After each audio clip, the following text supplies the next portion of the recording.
अस्सलाम वालेकुम दोस्तों, हमारे इस रूहानी प्रोग्राम में आज आप देखेंगे एक बहुत ही ख़ास किस्म का ऐसा रूहानी वजीफ़ा जिसके जादुई असर से आप किसी भी इंसान को अपना मुरीद बना सकते हैं। किसी भी तरह का टोना टुटका, बुरी नज़र, ऊपरी असर या फिर शैतानी जिन से आप वजीफ़े की मदद से निजात हासिल कर सकते हैं। इस वजीफ़े को अमल में लाने का तरीक़ा बेहद आसान है, इसमें ख़र्च भी नहीं है। इस वजीफ़े को आप अपने घर पर भी कर सकते हैं।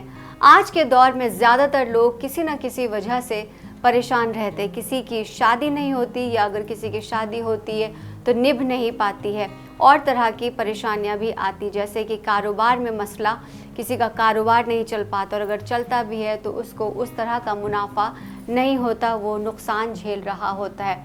कोई अपनी तरक्की से परेशान है, किसी की तरक्की नहीं हो पा रही, कोई चाहता है कि उसकी तरक्की हो जाए लेकिन तरक्की उसकी रुकी हुई है। और कोई ऐसा भी शख्स है जो अपनी बीवी से परेशान है, बीवी नाराज़ होने से अपने मायके चली गई है या करीबी रिश्तेदारों के साथ दुश्मनी बढ़ गई और न जाने कितने तरह के मसले हमारी रोज़मर्रा की ज़िंदगी में हमें यूं ही घेरे रहते हैं। तो दोस्तों, ये जान लें कि दुनिया में अगर बीमारी है तो उनका कोई ना कोई इलाज भी नहीं मिल पा रहा है या कोई दवा भी काम नहीं आ रही है। तो इस वजीफ़े को आप अमल में लाएं, इस वजीफ़े को ज़रूर कोशिश करें और ये आपके लिए कारगर साबित होने वाला है। बस वजीफ़ा करने या करने वाले का मकसद साफ़ होना चाहिए, उसकी नीयत में खोट नहीं होना चाहिए, वो किसी को परेशान ना करे और अपने वजीफ़े से किसी की ज़िंदगी में परेशानी ना लाए, उसकी परेशानी का सबब ना बने, उसको किसी भी तरह से बदला लेने के भावना से ना करे। अगर इस तरह के जज्बात आपके दिल दिमाग में आ रहे हैं कि इस वजीफ़े की मदद से आप किसी से बदला ले सकते हैं, किसी की ज़िंदगी को आप मुसीबतों में डाल सकते हैं या आप किसी को तंग कर सकते हैं, तो प्लीज़ आपसे मेरी गुजारिश है कि इस वजीफ़े को बिल्कुल भी ना करें और ये आपके लिए गलत या उल्टा साबित हो सकता है। तो जितना आप किसी को परेशान करेंगे तो इस वजीफ़े की वजह से आप इससे कहीं ज़्यादा परेशान हो सकते हैं।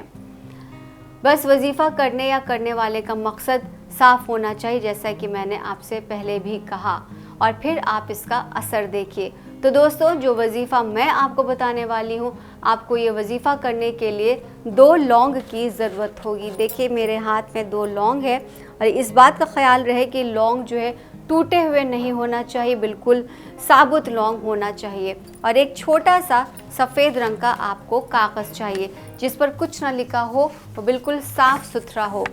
प्लेन पेपर के ऊपर आपको एक मार्कर चाहिए होगा, ब्लैक कलर का या ब्लू कलर का मार्कर ले लें। अगर मार्कर आपके पास नहीं है तो आप पेन से भी काम चला सकते हैं। और उसके बाद आपको 21 बार पढ़ने के लिए वजीफ़ा मैं आपको आगे बताऊंगी।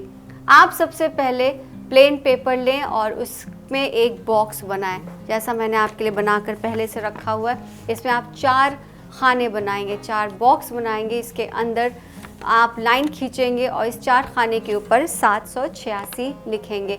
इसको लिखना मत भूलिएगा। ये जो है बिस्मिल्लाह का नंबर होता है, ये काफ़ी बरकती नंबर होता है और आपने देखा होगा हर जगह हम 786 ही लिखते हैं कोई भी नया काम शुरू करने से पहले, तो यहाँ पर भी आपको 786 लिखना होगा। अब आपको बॉक्स में उर्दू में सबसे पहले लिखना है इस तरह से जैसे कि आपको स्क्रीन पर नज़र आ रहा है। बॉक्स की उल्टी तरफ से लिखना शुरू करें जैसे उर्दू में लिखते हैं। आपको अलिफ लिखना है, जैसे यहाँ पर आपने देखा दाईं तरफ अलिफ लिखा हुआ है। अलिफ के दूसरे खाने में आपको रे लिखना है, तीसरे खाने में आप लाम लिखेंगे और लाम के बाद आप अपने आखिर वाले खाने में हे लिखेंगे। अगर आप किसी लड़की को अपने काबू में करना चाहते हैं तो आप रे वाले खाने के नीचे लड़की का नाम लिखें, उसके बाद बिन लिखें। बिन अलिफ के नीचे आप नाम, और अगर आप ये अमल किसी लड़के को काबू में करने के लिए कर रहे हैं तो आपको ठीक उसी तरह रे के नीचे लड़के का नाम लिखना होगा। बिन की जगह बिनते लिखना होगा। लड़की का नाम यानी आपको अपना नाम लिखना होगा। ध्यान रखिए कि आप वहाँ पर अपना नाम लिखेंगे। अगर आप ये अमल लड़की को कहने में करने के लिए कर रहे हैं तो बिन लिखना है और लड़के को काबू में करना है तो बिनते लिखना है। देखिएगा कुछ इस तरह अगर आप लड़की के लिए कर रहे हैं जैसे कि नजमा बिन शाहिद और लड़के के लिए कर रहे हैं तो शाहिद बिनते नजमा, ठीक इस तरह। और अब आपको इस नक्श पर 2 लौंगों को रख देना है। 21 बार वजीफ़ा पढ़ेंगे और वो वजीफ़ा है अल हकीमु अल हकीमो। इस वजीफ़े को आपको 21 बार पढ़ना होगा, ना कम ना ज़्यादा।